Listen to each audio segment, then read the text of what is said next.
बिस्मिल्लाहिर्रहमानिर्रहीम, अस्सलाम वालेकुम। मैं हूं सैबिक आज़मी, आप देख रहे हैं फेसबुक और यूट्यूब। अहम खबरें आपके सामने रख दूं। पहले सुनामी का आज खतरा है, इंटरनेट बंद और वीपीएन पर इस वक्त पूरा पाकिस्तान जलगार करेगा। दूसरी तरफ तहरीक इंसाफ का सोशल मीडिया पर बड़ा वार करने की भी कोशिश हो रही है। तहरीक इंसाफ की इंतखाबी मुहिम जोरों शोर से जारी है। एक तरफ शेर अफजल बरवत जो गरज रहा है, तो दूसरी तरफ पिंडी में भी अवाम निकल आई। खौफ के बूत पंजाब में भी मुकम्मल तौर पर टूटते हुए नजर आए। नून लीग का मंशूर भी सामने आ रहा है। तहरीक इंसाफ ओवरसीज़ यूरोप के जो नुमाइंदे हैं वो इलेक्शन के मामले में बेल्जियम में ब्रसेल्स के दफ्तर पहुंच के साफियों को वीज़े देने रोके जा रहे हैं। चीन में पहली दफ़ा वफ्द आ रहा है पाकिस्तान में। ईरान का मामला और इलेक्शन के मामले पर भी बात हो सकती है। खान के तोशाखाना केस में भारतीय दुकान जिसने तहाइफ की कीमत लगाई और गवाह कौन है जिसे 1 करोड़ की घड़ी को 300 करोड़ की घड़ी बना दिया। खान ने आज बड़ी अहम बातें की हैं। जज मोहम्मद बशीर अचानक रुखसत पे और जो केस है वो साइफर का रोक दिया गया। मलिक रियाज के तमाम ख़ानदान के एहसास मुंजमद 25,000 एकड़ सिंध में जो काजी के हक में बोलने वाले जज ने क्यों दी फौज को, ह्यूमन राइट्स की मिशन की रिपोर्ट भी आ गई। अहम नुकात सामने आ गए। पाकिस्तान के इलेक्शन और कोरोना की वबा भी अचानक पाकिस्तान, निगरान हुकूमत के झूठ जो सोशल मीडिया शैतानी, अदलिया GIT बना रही है लेकिन जजेस खुलकर क्या कह रहे हैं। इमरान खान को दोबारा मासूम करार दे रहे हैं। खान का सरप्राइज होने की भी इंशाल्लाह कोई ब्रेकिंग न्यूज़ आपके सामने आ सकती है। और जो फौजी वोट पोस्टल बैलेट पेपर जारी किया गया उसमें इजाफा। ईरान पाकिस्तान के ताल्लुकात बहाल, बॉर्डर खुल गए, तजारत शुरू होगी, लेकिन अफगानिस्तान का बॉर्डर क्यों बंद है। और तहरीक इंसाफ ने पार्टी टिकट के अलावा जो लड़ने वाले उम्मीदवार हैं उनके खिलाफ फैसला आज कर दिया। बिलावल की नवाज शरीफ के बारे में के अगेंस्ट जो पोजीशन क्यों स्ट्रांग है, एक बड़े उम्मीदवार के तौर पर अभी नवाज शरीफ के मुकाबले में वो क्यों है, क्यों कुछ ताकतवर लोग नवाज शरीफ को अभी भी धकेल के बिलावल को सामने ला रहे हैं, बताता हूँ मैं आपको। तहरीक इंसाफ का लेकिन आज बहुत बड़ा जलसा है, वर्चुअल जलसा है। अपने पुराने रिकॉर्ड तोड़ेंगे, नई तारीख रकम करेंगे। 7 बजे इनके चैनल पर लाइव है और ये कैंपेन है जो कौमी सतह पर चल रही है। दूसरी तरफ आले शरीफ गली मोहल्ले कूचों की हद तक सियासी जलालत का सामना कर रहे हैं अवाम की तरफ से। कल आपने जिब्रान इलियास जो सोशल मीडिया के हेड हैं उनकी बातें सुनी होंगी। और मेरा भी मशवरा, आप अपने VPN का तेल पानी अच्छी तरह चेक करें, मोबाइलों पर छोटी मोटी टाकियाँ भी मार लें। ये मोबाइल आपके बंदूक से ज़्यादा खतरनाक हो चुका है। ग्राउंड पे जलसा करने नहीं देते, इंटरनेट आप इनको गवारा नहीं है। एक तरफ बहीरा अहमर में होसी मशरिक और मगरब का राब्ता काट के मगरब को पत्थर के दौर की तरफ भेज रहे हैं और वहाँ पूरी दुनिया के जंगी जहाज़ पहुँच चुके हैं बचाने के लिए इस तार को, इंटरनेट की तार को। और यहाँ फौजी मछली जो है काटने के लिए बेताब, पाकिस्तान को पत्थर के दौर में भेजने के लिए। दुनिया के पाकिस्तान ममालिक में शामिल हो चुका है जहाँ VPN लगा के इंटरनेट का इस्तेमाल किया जाता है। और अगर आप देखें कि आमतौर पे तो VPN अपनी मालूमात चोरी होने से बचाने के लिए लोग इस्तेमाल करते हैं, प्राइवेसी बचाने के लिए। यहाँ आज़ादी इजहार राय को रोका जा रहा है लेकिन लोग इसकी जुगाड़ निकाल लेते हैं। मजबूरी का नाम शुक्रिया। तहरीक इंसाफ की राब्ता ऐप जो है उसे भी बंद किया गया। राब्ता को जो PTA ने बंद किया, वर्चुअल नेटवर्क लगा के VPN लगा के लोग ऐप तो चला लेंगे। लोग इस वक्त सब सस्ता और मुफ्त VPN ढूंढ रहे हैं। जो चीज़ इस वक्त 12 जमात को समझ नहीं आ रही है, जितना लोगों को रोक रहे हैं वो उतना इस तरफ जा रहे हैं। देखें, जिसने भी कोशिश की, ट्रंप ने अमेरिका में टिकटॉक बैन की, वहाँ VPN का 74% इजाफा हो गया। ट्रंप ने ही सफरी पाबंदियां लगाई, VPN में 55% का इजाफा हो गया। PTV ने कल इमरान खान की तस्वीर सेंसर की। क्रिकेट मैच के दौरान दुनिया भर की अखबारात में PTV को बदनामी मिली और खान के नाम को मजीद मकबूलियत मिली। इंटरनेशनल इवेंट्स में अब खान की तस्वीर लाजमी होगी। सिर्फ ये नहीं, अभी मैं आपको बताऊँ, शाहरुख खान की एक फिल्म आई थी पठान, जब हिंदुस्तान ने बैन की तो 2.5 अरब की बनी हुई फिल्म मकबूलियत के तमाम रिकॉर्ड तोड़ दी। सिर्फ YouTube पर उसके ट्रेलर को 100 मिलियन यानी 10 करोड़ लोगों ने देख लिया था। और फिल्म हिंदुस्तान के सिनेमा की तीसरी कामयाब फिल्म का रिकॉर्ड लगा तो 1085 करोड़ का बिजनेस कर गई। ये था फिल्मों का शाहरुख खान जिस पर बैन लगा, दुनिया ने नहीं माना। आप पाकिस्तान के खान पर बैन लगा रहे हैं, कौन मानेगा। शाहरुख खान का जो खान है वो इमरान खान है। तो ये नहीं समझ क्यों नहीं आ रही, जलसा बंद करने से, ऐप बंद करने से, उसका नाम मीडिया में बंद करने से उसकी मकबूलियत में 4 चांद लगा रहे हैं। ये बदबूदार निज़ाम रोज़ाना दिखाते हैं कितना गिरेंगे और खान अल्लाह की नज़रों में मजीद अवाम की नज़रों में बुलंद होता है। और ये सब तख्त की लड़ाई कर रहे हैं, वो दिलों का फतह कर रहे हैं। तस्बीह वाला खान हाथों में, ये फिल्मों वाला खान नहीं है। इन्हें समझ क्यों नहीं आ रही आज़ादी इज़हार राय। फिरौन ने भी रोकने की कोशिश की, शिदाद ने भी की, नमरूद ने भी की, रोमन एम्पायर के बादशाहों ने भी की, उसके बाद डिक्टेटर्स ने भी की, ईदी अमीन ने भी की। इनका बस चले तो शायद तारीख में से यजीद का नाम भी किसी तरह निकलवा दे। ये काजी साहब जो इनके असल बॉस हैं, जिन्होंने JIT बना के कहा कि काजी साहब को कुछ ना कहें, लेकिन आज जस्टिस अतर मिनल्लाह ने कहा जितनी मर्जी तनकीद करो, जिस जज पर जितनी मर्जी तनकीद करो, हमें कोई असर नहीं, क्योंकि हमने हलफ लिया है, हमारी खिलाफवर्जी होगी। अदलिया को, सोशल मीडिया को, जजेस को घबराना नहीं चाहिए। जज पब्लिक प्रॉपर्टी हैं। वक्त के साथ सच्चाई आती है और आ जाती है। आज आज़ादी इज़हार राय पर पाबंदी ना होती, यकीन करें बांग्लादेश ना बनता। जुल्फ़िकार अली भुट्टो को फांसी ना हो सकती। पाकिस्तान की तारीख उठा के देखें, 11 अगस्त को कायद-ए-आज़म मोहम्मद अली जिन्ना की तकरीर पे सेंसर लगा। ये पहला सेंसर था, तबाही बर्बादी आज तक चढ़ती रही। आज गर्दन पे हाथ रख के बैठे हैं क्योंकि मोबाइल बंदूक से ज़्यादा इस वक्त नौजवानों के हाथ में ताकतवर है, और डर और खौफ इन्हें रात को गोलियां खाए बगैर सोने नहीं देता। मगरबी वीज़े नहीं दे रहे, वो क्रिस्टीना लैम की बात सुने, उन्हें आने नहीं देते हैं। ह्यूमन राइट्स वॉच की 2023 की रिपोर्ट में पाकिस्तान बदतरीन मुआशी बहरान, महंगाई बेरोजगारी में इजाफा और माहौल सेंसरशिप होके पाकिस्तान दुनिया के बदतरीन मुल्कों में।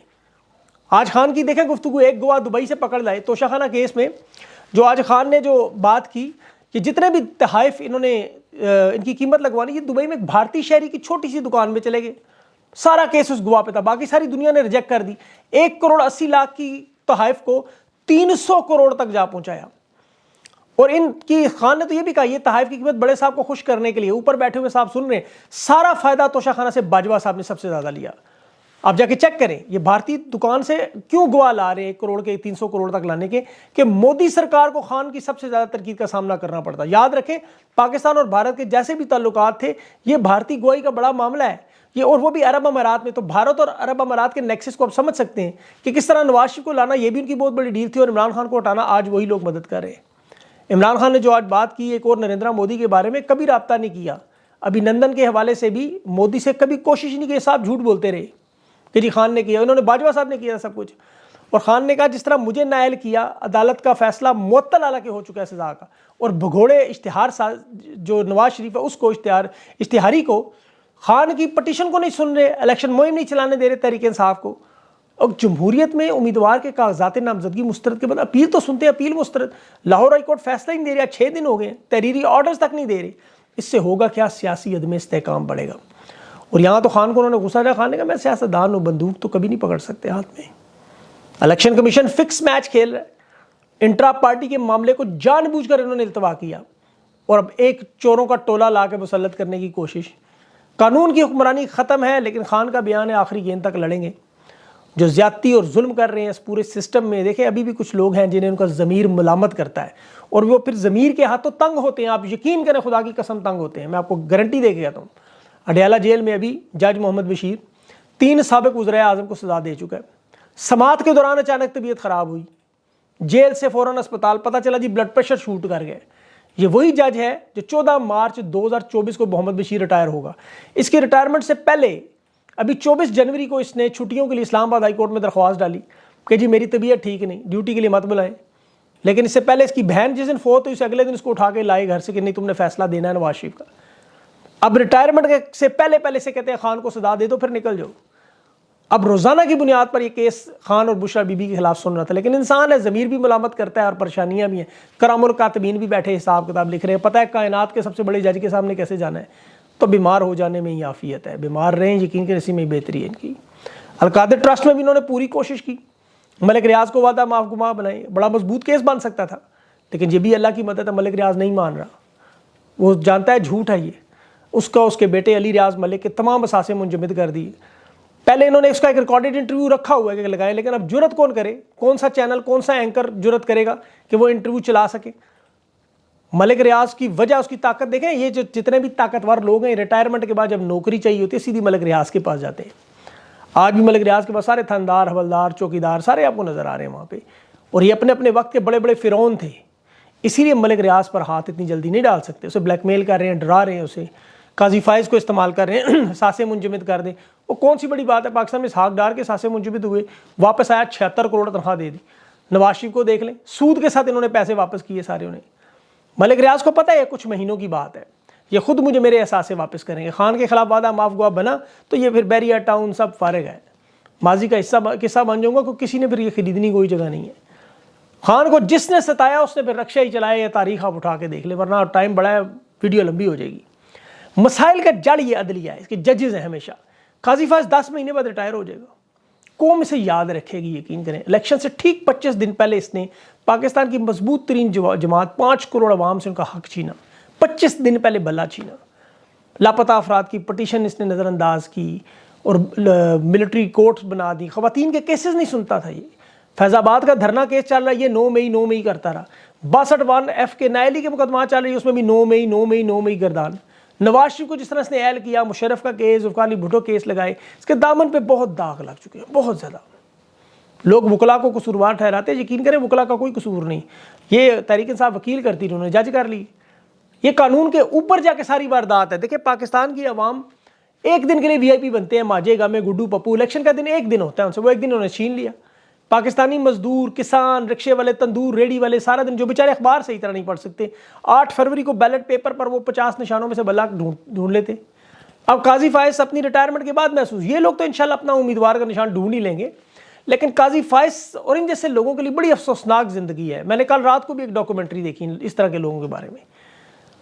और साथ कामरान खान को भी बता दें, शुएब मलिक की शादी होने के बावजूद सख्त तरीन हालात में तहरीक इंसाफ बाज नहीं आ रही, अवाम नहीं मान रही, इलेक्शन होंगे, इंतखाबी मुहिम जारी सारी है। तहरीक इंसाफ ने फैसला किया लड़ेंगे, उम्मीदवारों की फाइनल लिस्ट वेबसाइट पर आ गई। जो उम्मीदवार जिस हल्के में इलेक्शन लड़ने की कोशिश करेगा, भले जिसका निशान नहीं हो, जिसको तहरीक इंसाफ का, उसकी बुनियादी रुकनीत ख़त्म होगी, उसका कोई ताल्लुक नहीं होगा PTI से। ये लोग इलेक्शन जो लड़ेंगे, ये बड़ी गौर से जो इनके खिलाफ, वो मेरी बात गौर से सुन लें। खान ने भी ये बात की है कि तहरीक इंसाफ के जिन लोगों को नामजद किया सिर्फ वो इलेक्शन लड़े। वोट बैंक तहरीक इंसाफ का है, खान का है। ये इस्टेब्लिशमेंट अगर पार्टी नहीं तोड़ सकी तो जो शख्स तहरीक इंसाफ को छोड़ेगा, उसके मुखालिफ जाएगा, उसका सियासी मुस्तकबिल फारिग है। नहीं यकीन तो नूर आलम खान को देख लें, राजा रियाज का हाल देख लें। चंद महीनों की सियासत की खातिर अपने और अपने बच्चों का सियासी मुस्तकबिल न तबाह करें।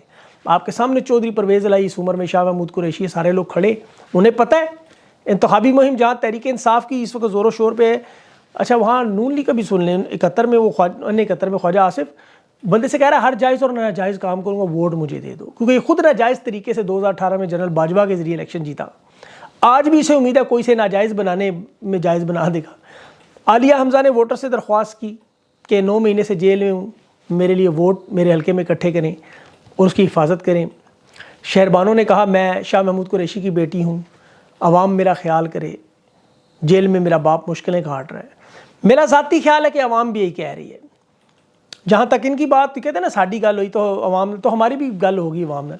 ये जो लोग जेलें काट रहे हैं, रोपोश है, कुर्बानियाँ दे रहे हैं, इलेक्शन लड़ रहे हैं, इन लोगों को कह दें, अवाम कह रही है कि हमें वोट डालने का क्या कि शर्मिंदा ना करें। आपकी कैंपेन, आपका इलेक्शन, आपकी वोट और उसकी हिफाजत, ये हमारी जिम्मेदारी है। एक मौका हमें भी दे दें। ये तमाम लोग जो जेलों में मौजूद हैं, इन्हें बता दे, कोई ज़रूरत नहीं आपको कहने की मैंने कितनी कुर्बानियाँ दी हैं। ख़ास तौर पर ख़वातीन को, चाहे वो रेहाना डार हो, चाहे वो कमल शोज़ब हो, आलिया हमजा हो, डॉक्टर यास्मीन राशिद हो, ईमान ताहिर हो, कुछ नाम मैं शायद भूल जाए तो माजरत, लेकिन ये तमाम लोग जो कुर्बानियाँ दे रहे हैं, ख़ास तौर पर ख़वातीन, इनकी मुहिम अवाम चला रही है और अवाम की मदद हम करेंगे। अब कुछ अहम खबरें और भी आपको बता दूँ, उसके बाद आपको जलसा शुरू होने लगा, पता नहीं अब इंटरनेट कार्ड ही ना दिया हो। लाहौर इस वक्त बार ने मिलिट्री कोर्ट सिविलियन केसेस में फ़रीक बनने की दरख्वास्त की है। ये 13 दिसंबर को फैसला हुआ था। जनवरी के तीसरे हफ्ते में केस शुरू होना, लेकिन अदालत का हुक्म के बावजूद समाअत शुरू नहीं हुई। याद रखें, एशिया की सबसे बड़ी बार है, 25,000 से ज़ायद इनके रजिस्टर्ड मेंबर है और ये इस केस में फ़रीक बनने से मामला बहुत बढ़ेगा। ये बड़ा अहम केस होगा आने वाला। दूसरा, जो पाकिस्तान की काबीना ईरान के साथ सफारती ताल्लुकात, अब जल्दी सफ़ीर भी आ जा रहे हैं। चीन का आपको पता डेलीगेशन भी पहुँच गया। ईरान पर जिस दिन हमला हुआ तो उस दिन आप याद रखें पाकिस्तान की नेवी की मशकें भी हुई, फिर सरहद बंद हुई, लेकिन तजारत चलती रही, और फिर तू मुझे कबूल मैं तुझे कबूल वाला मामला, ये प्लांटेड ऑपरेशन था। अब उसका पहला नतीजा तो बलोच धरना, जो आपको पता है मकासद अपने पूरे का मंजर आम से गायब। इत्तफाक से लगी हुई इस जंग में भी देखें IMF का कर्जा भी आ गया, अरब अमारात ने रोल ओवर भी कर दिया 2 साल का, ईरान को खाम तेल भेजने का ऑर्डर भी मिल गया, सऊदीया ने मजम्मत भी कर दी, अमेरिका ने मजम्मत भी कर दी। इस दौरान किसी को पता ही नहीं चला, कश्तियों में डॉलर लेके ग्वादर से वो निकल भी गए जिन्होंने निकलना था। और तो और 2 साल में इनकी इज्जत भी बहाल होगी जो रुल गई थी। ईरान को भी फ़ायदा हुआ, हिंदुस्तान से उनका मुआहदा चार बहा का मुआहदा भी ठीक हो गया। लेकिन सवालात बहुत से कि ईरान ने तो कहा हमने इसराइल के लोगों पर हमला किया, तो इसराइल के लोग क्या मौजूद थे वहाँ? यहाँ तो 2 बच्चे 2 औरतें निकली। दहशत गर्दों की दोनों तरफ से कोई तस्वीर जारी नहीं हुई, ना ईरान से ना पाकिस्तान से। मकासद दोनों के पूरे हो गए। दोनों तरफ के बड़े ग्रुप से क्या वो ख़त्म हो चुके हैं इस हमले से? क्या तेल की जो स्मगलिंग, सस्ता तेल लेके पाकिस्तान महंगा बेचता था, क्या ऐसे तमाम गिरोह असल में देखें कि बस लोग मौजूद हैं इस तरह के गिरोह, जब मामला शुरू करना हो कर सकते हैं। अब अफगानिस्तान के साथ देखें तिजारत बंद है, बॉर्डर बंद है, हालांकि अफगानिस्तान के साथ हमला कोई नहीं हुआ डायरेक्ट, और अमेरिका के अहम फौजी भी इस वक्त दौरे पे हैं हमारे। ईरान को ठीक है यमन और इसराइल से दूर रखना है, उन्हें मसरूफ़ रखना है पाकिस्तान में, ये तो इनका मिशन समझ आता है। पाकिस्तान को इस्तेमाल किया, उनको भी कुछ फ़ायदे हो गए आपके सामने जो। तो ये एक बड़ी गेम है, इसके इंशाल्लाह नताइज सामने आएंगे, वो मैं आपके सामने रखता रहूँगा। अभी तहरीक इंसाफ का वर्चुअल जलसा जो है वो इस वक्त, एक साहब मुझे कह रहे थे कि यार तहरीक इंसाफ को कोई यार जलसे ना करें, हमारा तो सारा ऑनलाइन बिजनेस तबाह हो जाता है। मैंने कहा कल बच्ची जाएगी ना स्कूल, उसे कोई खुदा ना ख्वास्ता अल्लाह ताला उसकी इज़्ज़त महफूज रखे, किसी ने कुछ देखा उसकी तरफ घूर के या छेड़ने की कोशिश की तो बच्ची को बैठा देना घर। ये ना कहना उन अवबाश लोगों को रोकूं जो बंद कर रहे हैं इंटरनेट, उन्हें बुरा ना कहना, इनसे कोई अपना जमहूरी हक बंद कर दे, जलसे बंद कर दे। क्यों बंद कर दें भाई? क्या अल्लाह ने इनको हक नहीं दिया? क्या कानून ने इनको हक नहीं दिया? क्या अखलाकी तौर पर ये जायज़ नहीं है इनका काम? बिल्कुल जायज़ है, इनका हक है। आज़ादी इजहार राय ये इनका हक है और सबका हक है, उसको इस्तेमाल करना चाहिए। जो रोके उसके सामने खड़े हों, अल्लाह मालिक है। अपना ख़ास ख्याल रखें। अगली वीडियो तक के लिए मुझे इजाज़त दें। अल्लाह हाफ़िज़।